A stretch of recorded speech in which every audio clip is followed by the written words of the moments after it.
नमस्कार, आर्या न्यूज देख रहे हैं आप और मैं आपके साथ अलका सिंह। ब्यूरो रिपोर्ट में आपका स्वागत है। ब्यूरो रिपोर्ट में सबसे पहले आज बात करेंगे अयोध्या की। अयोध्या में राम मंदिर निर्माण समिति की सर्किट हाउस में चल रही आंशिक बैठक संपन्न हुई है। बैठक की अध्यक्षता में निर्माण समिति के चेयरमैन निपेंद्र मिश्र थे। आपको बता दें कि बैठक में राम जन्मभूमि निर्माण की तैयारियों पर चर्चा हुई और मंदिर निर्माण का कार्य की समीक्षा की गई। बैठक में श्री राम जन्मभूमि तीर्थ क्षेत्र ट्रस्ट महासचिव चंपत राय और कोषाध्यक्ष गोविंद देवगिरी महाराज और अन्य सदस्य के साथ साथ L&T व टाटा कंसल्टेंसी के इंजीनियर भी मौजूद रहे। सर्किट हाउस में बैठक निपेंद्र मिश्र की अध्यक्षता में हुई। बैठक संपन्न होने के बाद ट्रस्ट के महासचिव चंपत राय ने बताया कि राम मंदिर निर्माण की प्रगति पर चर्चा हुई है।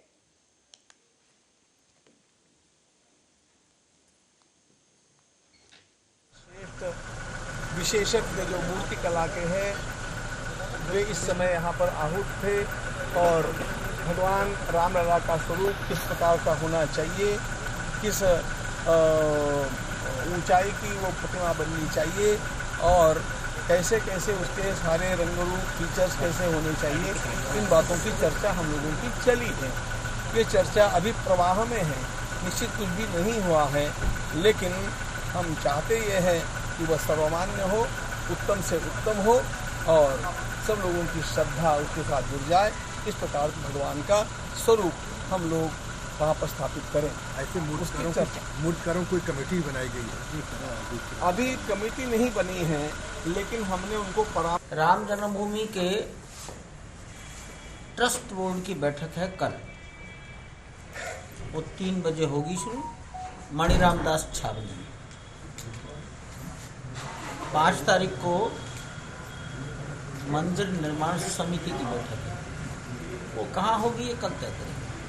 किन किन विषयों पे चर्चा होगी, किन किन बातों इस बैठक में? ट्रस्ट की बैठक एक रूटीन काम है, लेकिन इंजीनियरिंग में जितनी बातें होती हैं वो जो चल रहा है उसकी प्रगति और इसके बाद क्या होना है उसकी चर्चा ज़्यादा होती है। अभी भगवान का प्राण प्रतिष्ठित किया जाने वाला विग्रह किस पत्थर का बने, कैसा बने, उसका चेहरा मोहरा कैसा हो, उनका पोस्चर कैसा हो, देश के कौन ख्याति नाम लोग हैं। तीनों में मकराना का उल्लेख नहीं है, इसका कोई कारण? सर असली मार्बल में तो राम मंदिर निर्माण को लेकर समिति की जो है बैठक हुई है। इस बैठक में कई मुद्दों पर बातचीत हुई। आपको बता दें कि बैठक में ये बातचीत हुई कि कब तक मंदिर की जो नींव है वो रखी जाएगी, कब और कितने दिनों में मंदिर बनकर तैयार होगा। तो मंदिर निर्माण समिति की जो बैठक है वो 2 दिनों तक चली और अब संपन्न हो गई है।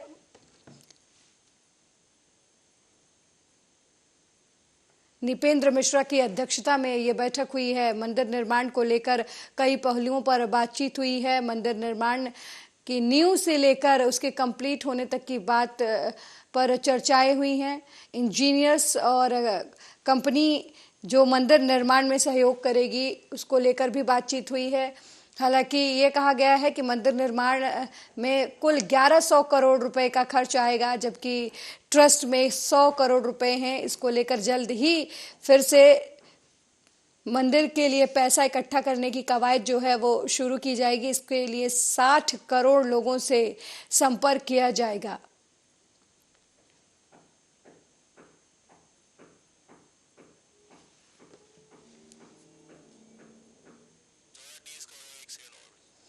तो राम मंदिर निर्माण समिति की बैठक 2 दिन लगातार चली। मंदिर निर्माण को लेकर कई पहलुओं पर बातचीत हुई। मंदिर की नींव रखने से लेकर मंदिर कब तक कंप्लीट हो जाएगा, इन तमाम पहलुओं पर चर्चाएं हुई। इस दौरान मंदिर ट्रस्ट की तरफ से, समिति की तरफ से ये भी कहा गया कि मंदिर निर्माण के लिए कुल 1100 करोड़ रुपए की आवश्यकता है, जबकि मंदिर ट्रस्ट में 100 करोड़ रुपए फिलहाल उपलब्ध हैं। फिर से एक बार ट्रस्ट में पैसे जुटाने के लिए कवायद जल्द ही शुरू होगी। और इस खबर पर ज्यादा जानकारी के लिए राघवेंद्र मिश्रा हमारे संवाददाता लाइव जुड़ चुके हैं। राघवेंद्र, राम मंदिर निर्माण समिति की बैठक हुई है 2 दिन, क्या कुछ अपडेट है आपके पास इस बैठक को लेकर? बिल्कुल अलका, अगर बता दें तो ये अयोध्या में हर महीने जो है वो 3 दिवसीय बैठक का राम जन्मभूमि समिति करती है। और इसमें जो है मंदिर निर्माण से लेकर के मंदिर में क्या क्या कार्य हो रहे हैं जायजा लिया जाता है, उसके बारे में गहनता से जानकारी ली जाती है। ट्रस्ट के पदाधिकारी रहते हैं और वहां पे राम मंदिर निर्माण समिति के जो कंसल्टेंसी पे काम कर रही है, टाटा कंसल्टेंसी हो या उसके इंजीनियर हो या उसके कर्मचारी हो, तो ये सब के सब लोग वहां पे मौजूद रहते हैं और मंदिर निर्माण से लेकर के मंदिर के गर्भगृह में कितना काम बचा हुआ है या काम कितना पूरा हो गया है और उससे जुड़ी हर एक छोटी से बड़ी अपडेट जो है वो किया जाता है उस पे। जी जी, क्या कुछ निकलकर सामने आया है इस बैठक के बाद? क्या कुछ कहा गया है पदाधिकारियों की तरफ से? बात करेंगे कल की बैठक की, तो कल जो है अयोध्या के सर्किट हाउस में बैठक हुई है और बैठक में ये निर्णय लिया गया था कि रामलला के गर्भगृह में किस तरीके की राम की मूर्ति स्थापित की जाएगी। उसके लिए मूर्तिकार जो है वो उड़ीसा, महाराष्ट्र और कर्नाटक से मंगाया। बाद ये तीन टीमें इनकी बनाई जाएंगी और तीनों टीमें जो है वो इनके साज सज्जा पे काम करेंगी। गर्भगृह में किस तरीके की साज सज्जा की जाएगी जिससे भव्य रूप उभर के सामने आए दर्शकों को और श्रद्धालुओं को देखने के लिए। जी, ये भी कहा जा रहा है कि जिस जगह पे मंदिर का निर्माण होने वाला है वहां पे 200 फीट के नीचे पीली मिट्टी नहीं मिली है, रेत मिली है, जिसकी वजह से जो है वो लेट हो रहा है मंदिर निर्माण का कार्य। अगर मंदिर निर्माण की बात करेंगे तो 60% लगभग काम पूरा हो चुका है। गर्भगृह की अगर बात करेंगे तो वहां पे पीली मिट्टी नहीं निकली है, वहां पे रेत मिला था, जिसके कारण से थोड़ा सा गर्भगृह का काम जो है वो लेट हुआ है। लेकिन अभी जो है वो गहनता से उस पर जांच करके उसके बाद वहां पत्थर लगाए जा रहे हैं, जो कि वो अलग एक तरीके के पत्थर हैं जो इनको मंगाया गया है और कई टालियां और ट्रैक्टर से उनको बाहर से मंगा करके जो है अयोध्या गर्भगृह के पास राम जन्मभूमि के पहुंचाया जा रहा है। जी जी, राघवेंद्र, ये भी कहा जा रहा है कि मंदिर निर्माण में 1100 करोड़ रुपए की आवश्यकता है, लेकिन फंड में सिर्फ 100 करोड़ रुपए हैं। देखिए, अगर बात करेंगे महासचिव चंपत राय की ट्रस्ट के महासचिव हैं चंपत राय, उन्होंने ये बोला है कि हाँ 11,000 करोड़ रुपए की जो है वो राशि इसमें लग रही है, जिसके लिए 1,000 करोड़ जो है वो अभी बचा हुआ है। तो इसको लेकर के कवायद जल्द से जल्द ट्रस्ट जो है वो चालू करेगा। जी, कितने मतलब जल्दी ये फंड जो है वो इकट्ठा कर लिया जाएगा, कुछ इस बारे में भी जानकारी है? देखिए, अभी 2 दिन की बैठक बची है, तो इसके लिए आगे की रणनीति क्या तैयार करेंगे, कब इनकी बैठक में क्या क्या रणनीति होंगी। अभी 3 बजे से अगर बता दें तो 3 बजे से जो है वो मणिराम दास छावनी में, जो कि ट्रस्ट अध्यक्ष भी मौजूद रहेंगे, उनके समक्ष जो है वो सारी बातें होंगी और कंसल्टेंसी के भी लोग वहां रहेंगे, अधिकारी भी रहेंगे और उनके कर्मचारी भी रहेंगे, इंजीनियर भी रहेंगे। तो आज जो है वो दूसरे दिन की बैठक 3 बजे से चालू होगी। जी अलका। राघवेंद्र, ये मंदिर निर्माण के कार्य जो डिले हो रहे हैं, कब तक फिर से, मतलब जून में शुरू होने वाले थे, लेकिन तकनीकी खामियों की वजह से या कह रेत मिलने की वजह से थोड़ा सा जो मामला जो है आगे बढ़ गया। लेकिन ये भी कहा जा रहा है ट्रस्ट की तरफ से कि 36 महीने में मंदिर खड़ा कर दिया जाएगा आम जनता के लिए, फिर से राम के दरबार जो है वो खुल जाएंगे। तो इस मामले में क्या कुछ जानकारी आपकी? अगर बात की जाएगी रामलला के दर्शन की, तो दर्शन के लिए एक शुभ मुहूर्त दिया जा चुका है राम मंदिर ट्रस्ट के अध्यक्ष के और महासचिव के द्वारा, कि जो कि 2024 में 14 जनवरी को इसका मुहूर्त निकाला गया है और इसको लेकर के बैठक की गई थी इसके पहले भी, और उन्होंने बताया था। अगर बात करेंगे मंदिर निर्माण की, तो मंदिर निर्माण जो है वो 60% पूरा हो चुका है। जी राघवेंद्र, जिस तरीके से ये तैयारियां हो रही हैं, आपको क्या लगता है, क्या मंदिर निर्माण ट्रस्ट जो है वो पैसे जुटा पाएगा? क्योंकि 1100 करोड़ रुपए जो है ये काफी बड़ा अमाउंट होता है और ये भी कहा जा रहा है कि 36 महीने में ही कर लेंगे, तो ऐसा कैसे संभव होगा? इसके लिए क्या कुछ रणनीति बनाई गई है राम मंदिर निर्माण समिति की तरफ से? देखिए अलका, अगर बता दें रणनीति के बारे में अगर बात करेंगे तो अभी 2 दिन की बैठक जो है वो बची हुई है, जो जी कि आज 3 बजे से फिर बैठक चालू होना है। तो इसमें जी अगली रणनीति क्या इसको लेकर के बनाई गई ट्रस्ट और उनके पदाधिकारी, तो इसको लेकर के मंथन किया जाएगा, इस पे बात की जाएगी और जी। उसके बाद आगे की रणनीति तैयार की जाएगी। राघवेंद्र, ये भी कहा जा रहा है कि 60 करोड़ लोगों से संपर्क किया जाएगा मंदिर निर्माण के लिए, तो इसमें पारदर्शिता कैसे आएगी? क्योंकि कुछ समय पहले जब राम मंदिर निर्माण के लिए चंदा इकट्ठा किया जा रहा था तो बहुत सारे फ्रॉड लोग भी इस तरीके का काम कर रहे थे। तो ऐसे में कैसे लोग समझ पाएंगे कि वो जो पैसा दे रहे हैं वो वास्तव में राम मंदिर निर्माण के लिए इस्तेमाल किया जाएगा? इसके लिए क्या कुछ पारदर्शिता बरती जाएगी? देखिए, मंदिर निर्माण के लिए अगर चंदे की बात की जा रही है तो चंदा जिस तरीके पहले उन्होंने इकट्ठा करने के लिए पूरे भारतवर्ष में कवायद शुरू की थी, तो उसी तर्ज पे अब की बार भी चंदा के लिए इकट्ठा किया जाएगा चंदा, और उसी तर्ज पे काम किया जाएगा। तो जिसमें अगर बता दें तो ये अपनी एक बुकलेट तैयार किए थे, उसके बाद उसी आधार पे ये हर एक गांव तक अगर बात करेंगे वहां जा करके लोगों से चंदा ले रहे थे, और कोई स्वेच्छा अनुसार जो जितना भी चंदा दे सके उसके आधार पे वो चंदा ले रहे थे। जी राघवेंद्र, ये बैठक तो राम मंदिर निर्माण समिति की थी, लेकिन इसमें एक चीज और देखने को मिली। समिति के जो सदस्य थे वो राहुल गांधी की भारत जोड़ो यात्रा को लेकर भी काफी कुछ कहते नजर आए। खुद चंपत जी भी ये कहते नजर आए कि एक नौजवान है, पूरा देश घूम रहा है, वो भी ठंड के मौसम में। तो इसको किस तरीके से देखते हैं आप? बिल्कुल, अगर बात करेंगे अयोध्या के साधु संतों की, तो अगर राम जन्मभूमि के जो आचार्य सत्येंद्र दास है, मुख्य पुजारी हैं, उन्होंने भी अभी 2 दिन पहले एक बयान जारी किया था। उसमें जो है वो राहुल गांधी के भारत जोड़ो यात्रा का समर्थन किया था, उन्होंने प्रशंसा की थी राहुल गांधी की। और अगर कल की बात करेंगे तो कल जो है वो चंपत राय जो ट्रस्ट के महासचिव हैं, उन्होंने भी राहुल गांधी के भारत जोड़ो यात्रा का समर्थन किया है, और उन्होंने कहा है कि ये अगर 50 साल का नौजवान है जो 3000 किलोमीटर की अगर यात्रा करता है तो उसके लिए जो है वो अयोध्या के संत ही क्या और ट्रस्ट के लोग, वो सारे लोग उसके साथ में जुड़े हैं और खड़े हैं। हमेशा हम उनका स्वागत कर रहे हैं भारत जोड़ो यात्रा का। जी राघवेंद्र, जिस तरीके से राम मंदिर निर्माण का कार्य चल रहा है, उत्तर प्रदेश सरकार की तरफ से भी एक बार कहा गया था कि मंदिर निर्माण के लिए जो कुछ सहयोग होगा वो सरकार देने की कोशिश करेगी। तो क्या कुछ सरकार की तरफ से किया जा रहा है मंदिर निर्माण को लेकर? देखिए, अभी सरकार की तरफ से जो किया जा रहा है उसका ट्रस्ट ने अभी खुलासा नहीं किया है, क्या किया है सरकार ने, कितना किया है। तो वो अभी ये जो है वो बातें जो गहनता से ट्रस्ट अपने एक्सक्यूज में रखा हुआ है कि कितना पैसा सरकार दे रही है, क्या दे रही है, लेकिन जा रहा है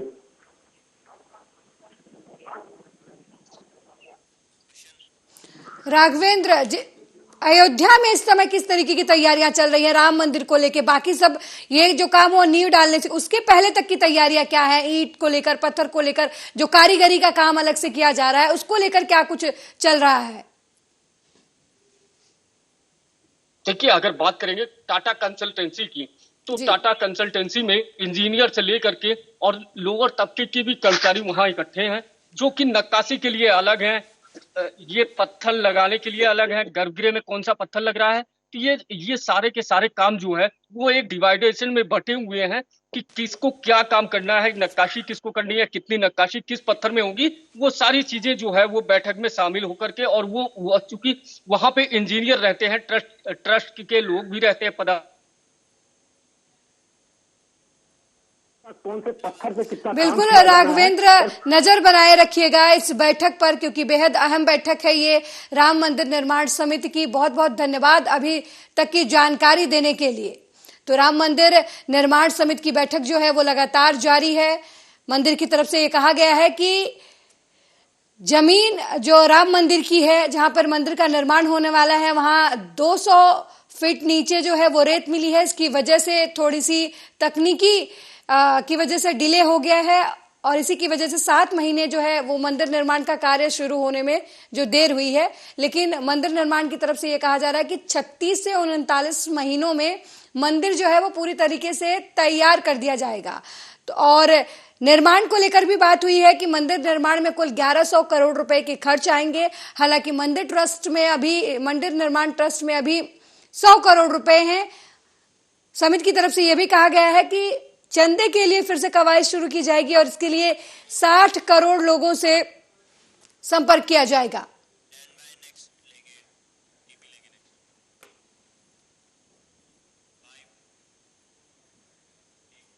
वहीं G20 देशों के प्रतिनिधिमंडल के आगमन को लेकर प्रशासन शहर की तस्वीर बदलने में लगी है, तो दूसरी ओर बिजली घर बाजार में बिना बारिश जल भरा हो गया है, जिससे पूरा बाजार जलमग्न हो गया है। पानी भरने से दुकानों को खासी दिक्कतों का सामना करना पड़ रहा है दुकानदारों को, और वहीं स्थानीय लोगों का कहना है कि नाला उफान मारने की वजह से बाजार में गंदा पानी भर गया। इससे व्यापारियों को बहुत नुकसान हुआ है, पूरा व्यापार जो है वो चौपट हो गया है।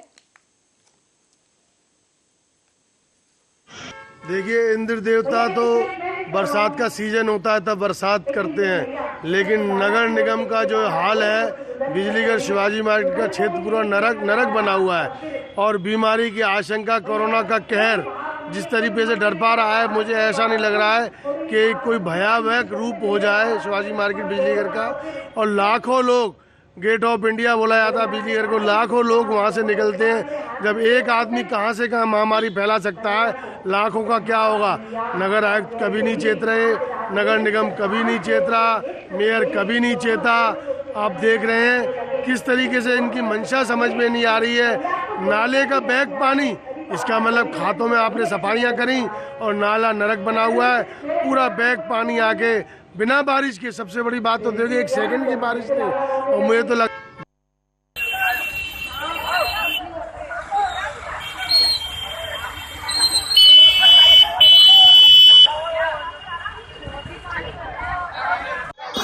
नगर निगम की लापरवाही जो है वो पूरी तस्वीरों में साफ नजर आ रही है। बारिश का सीजन नहीं है, लेकिन बाजार जो है पूरा कचरे में तब्दील है, लबालब पानी से भरा हुआ है, हर तरफ पानी नजर आ रहा है, गंदा पानी है। ये नाले जो है वो उफान पर हैं। हालांकि आपको ये बताने कि ये बरसात का मौसम नहीं है, ठंड का मौसम है, और अभी आसपास कभी आगे पीछे 10 दिन कहीं बारिश नहीं हुई है। और हाल देखिए आप सड़कों का कि किस तरीके से सड़क पर पानी भर रहा है, लोग आने जाने को इसी गंदे पानी में मजबूर हैं। दुकानों में भी पानी घुस चुका है, जिसकी वजह से लोगों को काफी नुकसान हो रहा है, व्यापारियों को काफी नुकसान हो रहा है। आम लोगों को मार्केट में खरीदारी जो करने आ रहे हैं उन्हें काफी दिक्कतों का सामना करना पड़ रहा है। ये तस्वीरें आगरा की हैं, आगरा के बिजली घर के पास की तस्वीरें हैं। आप देख सकते हैं कि किस तरीके से जो लबालब पानी भरा हुआ है।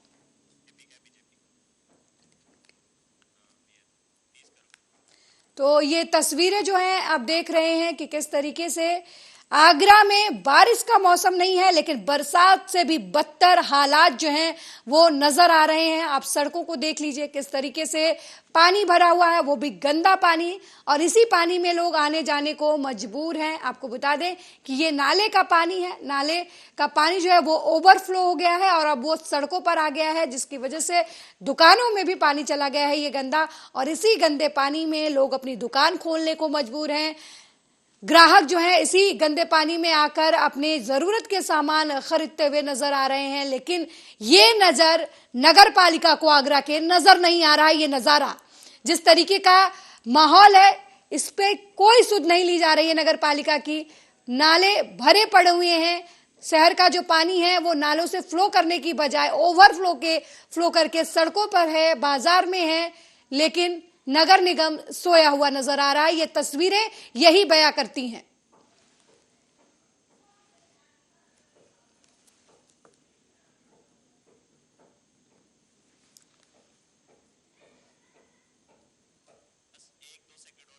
तो ये तस्वीरें आप देख रहे हैं, ये तस्वीरें जो हैं वो आगरा की हैं, आगरा के बिजली घर के पास की ये तस्वीरें हम आपको दिखा रहे हैं, जहां पर बाजार लबालब पानी से भरा हुआ है। और ये पानी आपको बता दें बरसाती पानी नहीं है, ये नाले का पानी है। नाला ओवरफ्लो कर गया है और पूरा बाजार नाले के गंदे पानी से पट चुका है। इसी गंदे पानी में लोग अपनी दुकान जो है खोलने को मजबूर हैं और ग्राहक भी अपने जरूरत के सामान इसी नाले गंदे पानी में आकर खरीदने को मजबूर हैं। ये तस्वीरें जो हम आपको दिखा रहे हैं, ये जो आप तस्वीरें आप देख रहे हैं, ये आपको दिखाई दे रही हैं, लेकिन आगरा नगर निगम को नहीं दिखाई दे रही हैं। आगरा के मेयर को ये तस्वीरें नजर नहीं आ रही हैं। अगर ये तस्वीरें उन्हें नजर आती तो आज का नजारा कुछ और होता। तो आपको हम नगर निगम की लापरवाही दिखा रहे हैं इन तस्वीरों में, जो ये बयां करती हैं कि नगर निगम सोया हुआ है, शहर पानी से भरे या कचरे से उसे कोई फर्क नहीं पड़ता।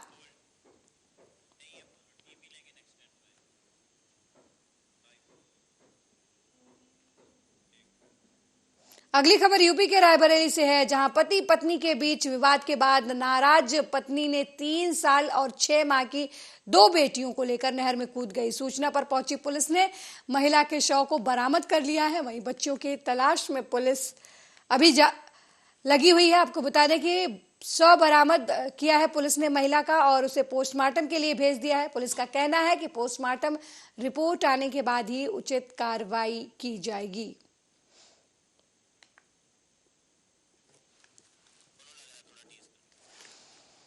तो रायबरेली में एक महिला अपनी 2 बच्चियों के साथ नहर में कूदकर अपनी जान दे दी। महिला के शव को पुलिस ने रिकवर कर लिया है, लेकिन अभी बच्चियों के बारे में कुछ पता नहीं चल पाया है। गोताखोर लगातार जो है वो बच्चियों को ढूंढने में लगे हुए हैं। आपको बता दें कि पति पत्नी के बीच किसी बात को लेकर विवाद हुआ, जिसके बाद महिला अपनी 2 बच्चियों के साथ नहर में छलांग लगा देती है।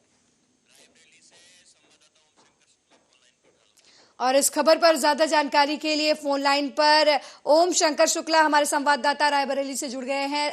ओम शंकर शुक्ला, 2 बच्चों की मां अपनी बेटियों सहित नहर में छलांग लगाती है, क्या कुछ मामला है? जी हाँ, अगर बात करें तो ये देवरानी और जेठानी का झगड़ा हुआ था बीती रात को। उसी के चक्कर में जो है ये महिला जो है अपने एक दुर्मुही 6 माह के बच्चे को और एक 3 साल की बच्ची को लेकर सुबह 4 बजे जो है नहर में कूद गई। जी, महिला के नहर में कूदने से हड़कंप मच गया और आनंद थाना में पुलिस को सूचना दी। आपको बताते चले कि पुलिस ने महिला के शव को तो बरामद कर लिया है, लेकिन अभी दोनों बच्चों के शव बरामद नहीं किए जा चुके हैं, जिसके लिए लखनऊ से एसडीआरएफ की टीम भी आ चुकी है। तो गोताखोरों के साथ साथ जो है वो एसडीआरएफ की टीम भी जो है वो बच्चों को तलाशने में जो है वो जुटी हुई है, लेकिन अभी तक बच्चों के शव को नहीं निकाला जा चुका है। ओम शंकर, क्या कुछ वजह रही झगड़े की, क्या आपको पता है कुछ इस मामले में? हाँ, ये क्योंकि जो मृतक महिला है, इसके पति घड़ी में रहते हैं, आय के साधन सिर्फ खेती बाड़ी था और ये आर्थिक रूप से बहुत कमजोर थे। इसी को लेकर जो है वो परिवार में अक्सर तनाव बना रहता था। उसी के चलते जो है वो देवरानी और जेठानी का विवाद हुआ था, जिसके बाद जो है ये महिला जो है वो नहर में कूद गई। जी ओम शंकर, महिला के परिजनों का क्या कुछ कहना है? महिला के परिजनों का अभी चूंकि बच्चों की बॉडी नहीं मिली, इस वजह से ज्यादा बात नहीं हो पाई है उनसे, लेकिन फिर भी दबी जबान में उन्होंने कहा है कि इतनी बड़ी कोई बात नहीं थी। घटना के कारणों के बाद में वो किया जाएगा, एप्लीकेशन पहले जो भी होगा। प्रथम दृष्टया ये है कि दोनों बच्चों के शव बरामद करने। ओम शंकर, क्या कुछ पुलिस का कहना है इस मामले में? क्या कुछ पुलिस की तरफ से कार्रवाई की जा रही है? हाँ, पुलिस अधीक्षक का बयान भी आया है, लेकिन जो है अभी उन्होंने जो है सिर्फ इतना कहा कि घरेलू विवाद के चलते जो है महिला नहर में कूदी है, लेकिन अब प्राथमिकता इस समय है कि दोनों बच्चों को बाहर निकालना नहर से। लगता है क्या बच्चियों को लेकर जो वो उसका कूदने का डिसीजन था कि कोई परिवार में ऐसा नहीं था जो उन्हें रोक सके ऐसा करने से, या फिर किसी को अंदाजा नहीं था कि वो बच्चों को लेकर नहर में कूद जाएंगी? हाँ, मृतक महिला के भाई ने इतना जरूर कहा है कि जब रात में विवाद हुआ और 12 बजे रात के आसपास जब महिला जो है दोनों बच्चों को घर से लेके निकली तो क्या घर वालों को रोकना चाहिए था, लेकिन उस समय उस महिला को किसी ने नहीं रोका और न ही जानने की कोशिश की कि आखिर महिला दोनों में 6 महीने की जो मासूम बच्ची है उसको गोद में लेकर इतनी ठंड में जा रही है। तो ये आरोप जरूर लगाया है, लेकिन अभी सब जो जितने भी लोग वहाँ मौके पर मौजूद हैं वो सभी जो है नहर में जो 2 बच्चे डूबे हुए हैं उनको जो है निकालने के लिए जो है अभी उसके इंतजार में है। उसके बाद आगे की विधिक कार्रवाई शुरू करी जाएगी। ओम शंकर, महिला का अपनी जेठानी से झगड़ा हुआ था, क्या इसमें पति की भी कोई इन्वॉल्वमेंट नजर आई? हाँ, झगड़े आए दिन हुआ करते थे इन लोगों के, लेकिन चूंकि कल रात में ज्यादा हुआ और महिला उसी झगड़े में जो है नाराज होकर जो है, और सबसे हृदय विदारक जो घटना है उसमें वो 6 माह की एक मासूम बच्ची भी थी, एक 3 साल की बच्ची थी और उसको लेकर नहर में कूदी है। तो ये निश्चित ही एक बहुत दुखद घटना है, जिसको लेकर जो है क्षेत्र में हल्का भी मचा है। हालांकि एसडीआरएफ की टीमें लगातार जुटी हुई हैं दोनों बच्चियों के शव को तलाशने में। जी, बहुत बहुत धन्यवाद ओम शंकर इस खबर पर जानकारी देने के लिए। बेहद सच में बेहद दुखद घटना है। एक 6 माह की बच्ची और एक 3 साल की बच्ची के साथ महिला नहर में छलांग लगाती है। पारिवारिक कलह वजह बताई जा रही है इस घटना के पीछे की।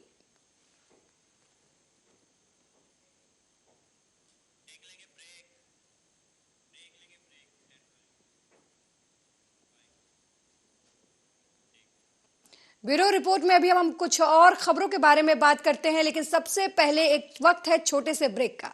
ब्रेक के बाद जल्द हाजिर होंगे।